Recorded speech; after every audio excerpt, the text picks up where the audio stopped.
Atëherë i krishteri u kthye prap dhe ungjëllori, si e vështroi me buzë të qeshur, e puthi me mall edhe e përcolli duke thënë: Zoti qoftë ndihmësi yt. Edhe kështu i krishteri ecte me nxitim. Duke shkuar udhës, nuk përshëndeste asnjëri. Nëse e pyesnin për ndonjë gjë, ai nuk u përgjigjej. Ecte si ai që shkel në vend të ndaluar dhe pandete se nuk ishte më në siguri, gjërsa hyri prap në udhën nga e cila kishte dalë, që të shkonte pas mendjes së Zotit urtëbotës. Pas pak kohe, i krishteri arriti në një derë të ngushtë, përmbi të cilën ishte shkruar: Trokitni dhe do t'ju hapet dera.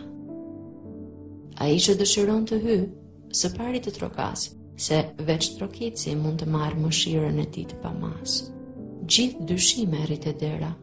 Zoti do të dalë, trokit se ai të do, dhe gjithë mëkatin mund të falë. Si trokiti 2-3 herë, i krishteri tha: Vallë, a mund të hyj kur mëshirën s'meritoj?